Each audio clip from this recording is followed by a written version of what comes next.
تعالیٰ نے اپنے حبیب صلی اللہ علیہ وسلم کو رات میں بلایا تو میں یہ کر رہا تھا کہ حدیث میں تفصیل بہت زیادہ ملتی ہے کہ آپ آسمانوں پر گئے، یوسف علیہ السلام سے ملاقات ہوئی، موسیٰ علیہ السلام سے ملاقات ہوئی، عیسیٰ علیہ السلام سے ملاقات ہوئی، ابراہیم علیہ السلام سے، اور پھر اللہ نے آپ صلی اللہ علیہ وسلم کو نمازوں کا تحفہ عطا فرمایا۔ تو یہ بہت احادیث میں اس کی تفصیل ملتی ہے، اور یہ سارے کام رات کے تھوڑے سے حصے میں ہوئے۔ پہلے تو میں اس بات کے تھوڑے سے دلائل دوں گا کہ یہ خواب نہیں تھا، یہ جاگتی حالت میں آپ کے جسم اطہر کے ساتھ ایک معجزہ تھا۔ غامدی صاحب کہتے ہیں یہ کیا تھا؟ خواب تھا۔ تو اب ہم غامدی صاحب کے دلائل بھی پیش کر دیتے ہیں اور پھر قرآن و سنت کے دلائل بھی۔ غامدی صاحب نے کہا ہے کہ رؤیا جو ہے نا عربی میں خواب کو کہتے ہیں۔ رؤیا کسے کہتے ہیں؟ خواب کو۔ جیسے سورہ یوسف میں ہے نا، وہ کیا تھا؟ انی رأیت 11 کوكبا، یوسف علیہ السلام نے کہا میں نے 11 ستارے دیکھے سجدہ کر رہے ہیں، تو ان کے ابا نے کہا لا تقصص رؤیاک، اپنا یہ خواب کسی اور کو مت سنائیں۔ تو اس کو انہوں نے رؤیا سے تعبیر کیا ہے۔ کیا تعبیر کیا؟ رؤیا۔ تو یہی لفظ معراج کے بارے میں قرآن میں آتا ہے کہ اے نبی ہم نے آپ کے رؤیا کو، یہ جو رؤیا تھا نا اس کو ہم نے لوگوں کے لیے ایک آزمائش بنایا ہے۔ تو غامدی صاحب کہتے ہیں کہ رؤیا کسے کہتے ہیں؟ خواب کو، جیسے سورہ یوسف میں۔ اس کا جواب یہ ہے کہ رؤیا اصل میں خواب کو نہیں کہتے، رؤیا اصل میں منظر کو کہتے ہیں، سین کو کہتے ہیں، اور خواب میں بھی ایک منظر نظر آتا ہے، اس لیے خواب پر بھی اس کا اطلاق کر دیا جاتا ہے، ورنہ اصل رؤیا کا معنی منظر، سین، کوئی بھی چیز آپ دیکھیں چاہے جاگتی حالت میں یا خواب میں، کیونکہ رؤیا کا لفظ نکلا ہے رؤیت سے، رؤیت دیکھنے کو کہتے ہیں۔ آپ نے دیکھا نہیں رؤیت ہلال؟ تو کیا یہ خواب میں دیکھا جا رہا ہوتا ہے ہلال کمیٹی ہے بھائی؟ جب جاگتی حالت میں دیکھ کے اتنے اختلاف ہو رہے ہیں تو خواب میں دیکھ کے پتہ نہیں کیا ہو جائے گا، 6 عیدیں ہوں گی پھر تو یہ جاگتی حالت میں ان آنکھوں کے ساتھ رؤیت ہلال کمیٹی نہیں ہے، رؤیت انی ارا ما لا ترون انی اخاف اللہ۔ قرآن میں جہاں بھی رأى یرأى کا لفظ آیا ہے دیکھنے کے معنی میں، تو رؤیا وہ چیز جو دیکھی جائے، اب یہ خواب میں بھی ہو سکتی ہے اور جاگتی حالت میں بھی، اس لیے اس کا اصل معنی ہوتا ہے منظر، لیکن اس کا اطلاق خواب پر بھی ہوتا ہے کیونکہ خواب میں بھی ایک سین نظر آتا ہے، آپ کو پورا ایک منظر ہوتا ہے۔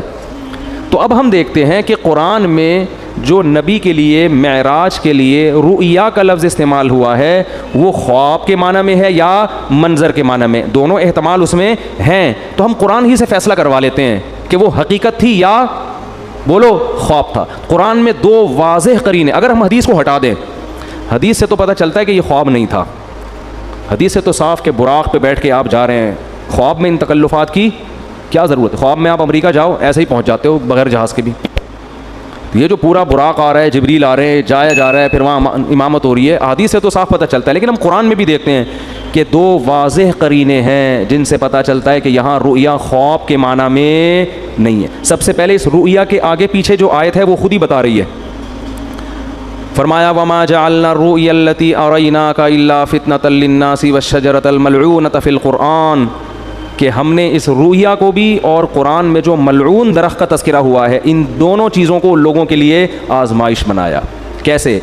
ملعون درخت ہے شجرہ زقوم، قرآن میں آتا ہے کہ جہنم میں ایک درخت ہے جس کا پھل بے انتہا کڑوا،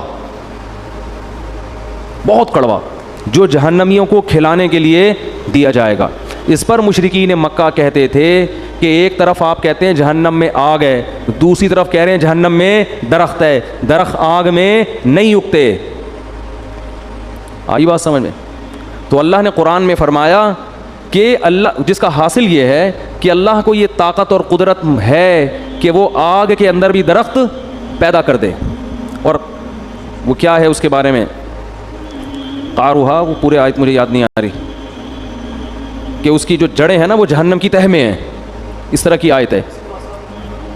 ابے نہیں بھائی بول، خیر، یعنی اس جواب کا حاصل یہ ہے کہ اللہ کو یہ قدرت ہے کہ اللہ اس درخت کو جہنم کے اندر پیدا کر دے، اور جہنم کی تہ میں اس کی کیا ہے؟ جڑیں اور شاخیں اوپر ہیں، تو آگ میں اللہ پیدا کر سکتا ہے، اللہ کے لیے کوئی مشکل نہیں ہے۔ دیکھو ہم نے اگر پانی کے جانوروں کو نہ دیکھا ہوتا کبھی بھی تو ہم کہتے کہ پانی کے اندر انسان یا کوئی مخلوق زندہ نہیں رہ سکتی، سانس کیسے آئے گا؟ تو اللہ نے پانی کی ہی مخلوقوں کو پیدا کر دیا، کروڑوں مخلوق جو پانی کے اندر ہی زندہ رہتی ہیں، باہر نہیں نکلتی۔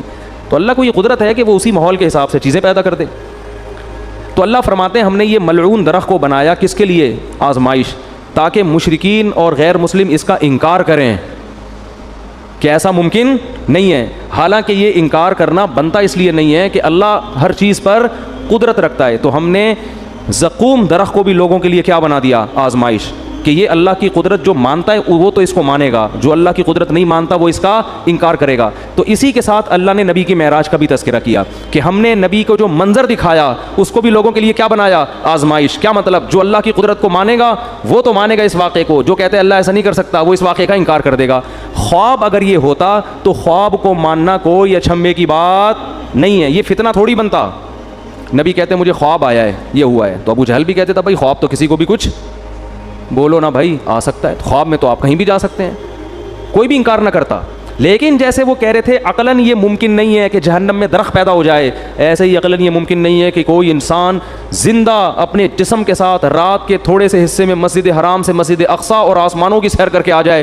اٹ ازنٹ پاسبل, یہ عقلاً ممکن نہیں ہے. تو اللہ کہتے ہیں دونوں چیزیں تمہارے لیے آزمائش ہیں. خدا کی قدرت کو مانو گے تو دونوں پہ یقین کرو گے, نہیں مانو گے تو دونوں کا انکار کرو گے. تو یہ بہت بڑی دلیل ہے کہ یہاں رؤیا سے مراد معراج میں حقیقت ہے جسم کے ساتھ, خواب اس سے مراد نہیں ہے, ورنہ یہ آزمائش نہ ہوتا. دوسرا قرآن میں واضح اشارہ کیا, وہ تو صراحت ہے. سورہ بنی اسرائیل شروع ہو رہی ہے, سبحان الذی, پاک ہے وہ ذات, اسرا بعبدہ, جو اپنے بندے کو رات کے تھوڑے سے حصے میں لے گیا, من المسجد الحرامی الی المسجد الاقصی, مسجد حرام سے مسجد اقصی. یہاں اللہ نہیں کہہ رہے کہ میں نے خواب میں لے گیا ہوں. میں جب میں کہتا ہوں کہ میں رات کو کے تھوڑے سے حصے میں آپ کو یہاں سے وہاں لے گیا, تو اس کا مطلب کیا ہوتا ہے؟ لے کر گیا یا خواب دکھایا ہے بھائی؟ آپ کہہ رہے ہو کہ بھائی دیکھو میں تمہیں اپنے ساتھ ملیشیا لے کر گیا تھا اور میں نے تمہیں وہاں گھمایا اور پھرایا, پھر میں تمہیں وہاں, تم دبئی کی سیر. اب کوئی آدمی کی نئی نئی شادی ہوئی ہے, فرض کر لو, بیگم کو ہنی مون کے لیے مری لے کر گیا, بعد میں پھڈا ہو گیا, بیگم کو کہہ رہے دیکھو میں تمہیں اپنے ساتھ اس دن مری لے کر گیا تھا, پھر میں تمہیں نتھیا گلی کی میں نے تمہیں سیر کرائی, پھر میں وہاں سے ہم نے ٹن مارا ادھر کی طرف, ہم مڑے سوات مردان کی معلوم جبا ہے کیا ہے, بہرحال جو بھی ہے, وہاں سے ٹن مار کے اسلام آباد سے ہم اگلی فلائٹ سے واپس آئے. کوئی بندہ وہاں بیٹھا ہوا کہہ رہا ہے یار آپ بھابھی سے اتنی محبت کرتے ہو؟ ہاں جی میں تو بہت محبت کرتے, بہت اچھا خواب دکھایا آپ نے بھابھی کو. آپ بولو گے تمہارا دماغ خراب ہو گیا, میں خواب کی باتیں کر رہا ہوں, میں کہہ رہا ہوں میں لے کر گیا. تو جب کوئی عام آدمی یہ بات کرتا ہے, دوسرا اس کو خواب کہے گا, تو آپ کو غصہ آئے گا کہ نہیں آئے گا؟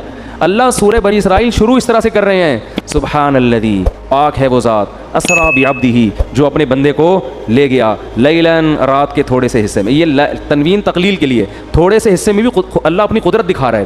خواب کا تذکرہ ہوتا تو نہ رات کہنے کی ضرورت تھی, نہ رات کا تھوڑا حصہ کہنے کی ضرورت تھی. سمجھ میں نہیں آ رہی بات؟ دوسری بات, تیسرا قرینہ, اللہ اس آیت کو شروع کر رہا ہے سبحان الذی, ہر عیب سے پاک ہے وہ ذات. اس میں اللہ اپنی قدرت بتا رہا ہے کہ تمہیں عجیب سا لگے گا کہ رات کے تھوڑے سے حصے میں کوئی بندہ مسجد حرام اور مسجد اقصی سے ہو کے واپس بھی آ جائے. اٹ ازنٹ پاسبل, یہ ممکن نہیں ہے. تو اللہ آیت شروع کر رہا ہے سبحان الذی, اللہ ہر عیب سے پاک ہے, وہ عاجز نہیں ہے کہ کچھ کرنا چاہے تو اس کو اسباب کے تانے بانے جوڑنے پڑے, ٹائم دیکھنا پڑے, بھائی اتنے ٹائم میں تو یہ ممکن نہیں ہے, اس لیے اللہ عیب سے پاک ہے. تو یہ تیسرا قرینہ ہے. خواب ہوتا تو اللہ سبحان اللہ کا ذکر نہ کرتا. عجیب چیز کو دیکھ کے ہم کہتے ہیں نا سبحان اللہ, اچھی کہو کہتے ہیں, وہ کون پنجاب میں جب تقریر ہوتی ہے کہتے ہیں اچھی کہو سبحان اللہ, تو انہوں نے کوئی بڑا ٹیکنیکل پوائنٹ مارا ہوتا ہے. خوابوں کی باتوں پہ کوئی اتنا زیادہ نہیں ہوتا سبحان اللہ, ٹھیک ہے نا. تو اللہ فرما رہے ہیں کہ یہ